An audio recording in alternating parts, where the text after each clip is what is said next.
تو اب کیا نواز شریف صاحب یہ چاہیں گے کہ موجودہ اسٹیبلشمنٹ کنٹینیو کرے یا آرمی چیف کو ایکسٹینشن 2 سال والی ملے؟ یہ بھی معاملہ ہو سکتا ہے. اور کچھ ایسی خبریں آ رہی ہیں کہ جو اسٹیبلشمنٹ کے منظور نظر کچھ وزراء ہیں ان کو جو حکومتی وزراء ہیں ان کے بیچ میں ایک تناؤ پیدا ہو گیا ہے، اور اب جو اسٹیبلشمنٹ کے منظور نظر وزراء ہیں وہ کھٹکنا شروع ہو گئے ہیں حکومتی وزراء کو، کیونکہ حکومتی وزراء کو 2/3 اکثریت ملنے کے بعد وہ کافی توانا محسوس کر رہے ہیں اور انہیں لگتا ہے کہ اب انہیں بلیک میل نہیں کیا جا سکتا. لہذا یہ ایک چیز ہو رہی ہے. اگر کسی کو ابھی بھی یہ غلط فہمی ہے نا کہ اسٹیبلشمنٹ کو پرابلم ہے کرپشن سے، تو یہ غلط فہمی دور کرنے کے لیے میں آپ کو ایک اور چیز بتاتا ہوں. دیکھیں اس وقت 2 بہت بڑے سکینڈل پاکستان میں ہیں. ایک چینی مافیا کا سکینڈل ہے، بہت بڑا سکینڈل ہے.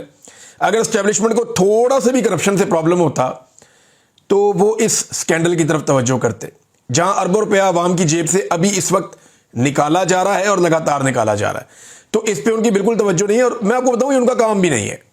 ان کا کیا لینا دینا نیب کے ساتھ، اینٹی کرپشن کے ساتھ، FIA کے ساتھ، احتساب کے ساتھ.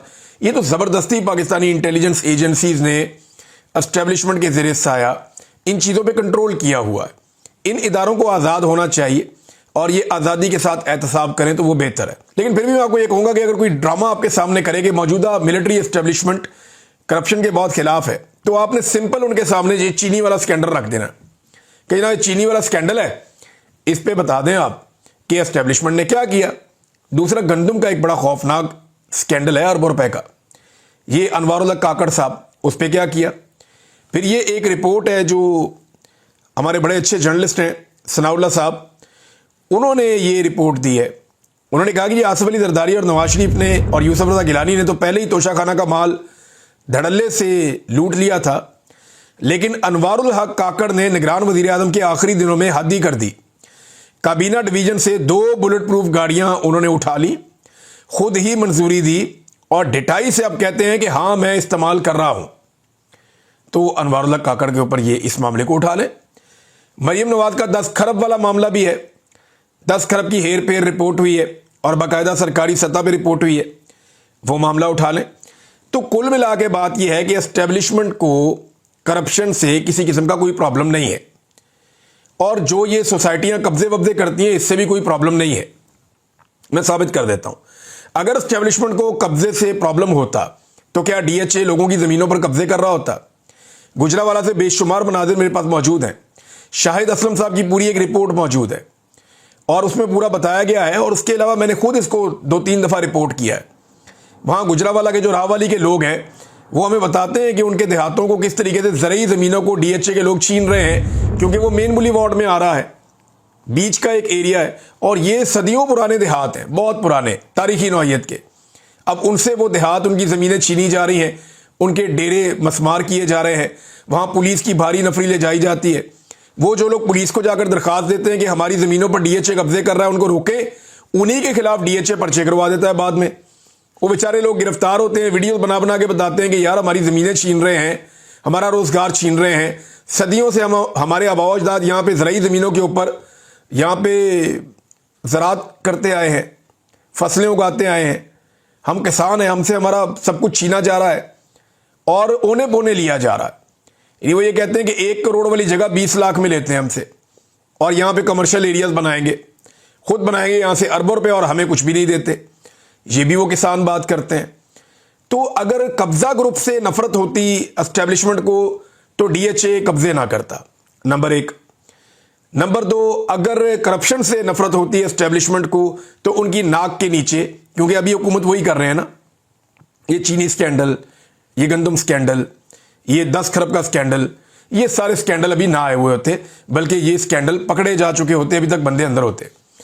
تو یہ صرف آپ کو دکھاوا کرنے کے لیے چیزیں ہیں، ان کا حقیقت سے کسی قسم کا کوئی تعلق نہیں ہے.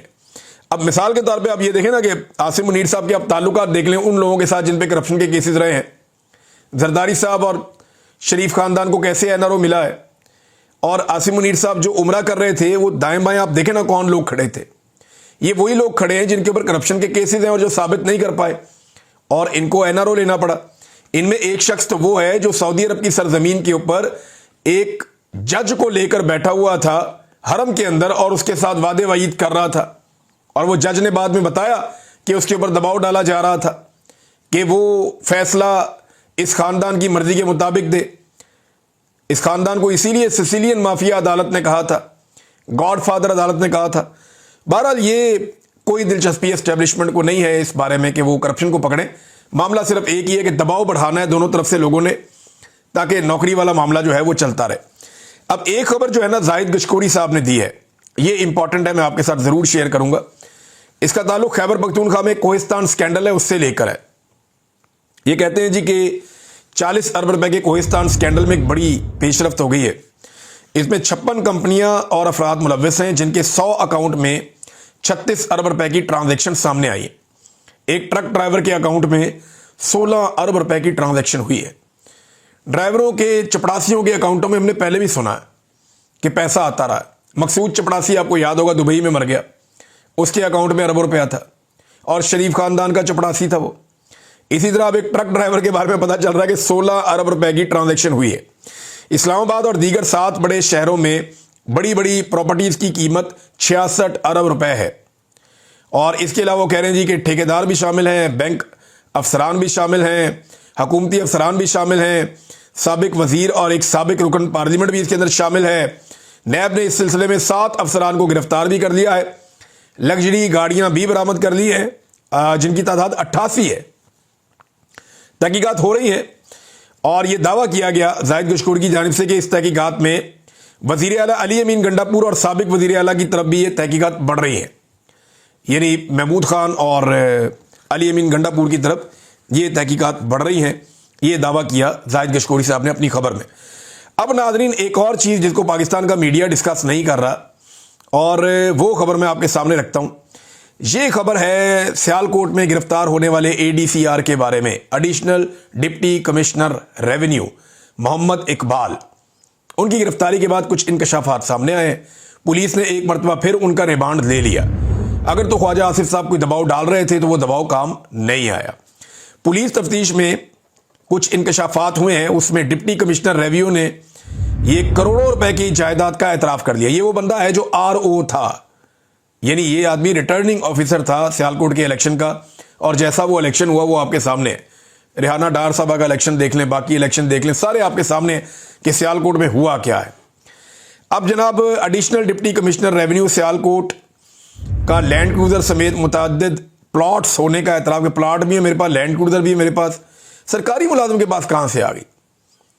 یعنی مجھے حیرت ہوتی ہے کہ ہمارے ایک جس آدمی کی مہینے کی انکم 1 کروڑ روپیہ بھی ہو وہ ایسی زندگی نہیں گزارتا جیسی زندگی یہ بیوروکریٹ گزارتے ہیں جن کی چند لاکھ روپے تنخواہ ہوتی ہے, 2 لاکھ 1.5 لاکھ, میکسیمم 2.5 لاکھ ہو جائے گی تنخواہ, بہت سارا کچھ ملا بھی دیں تو.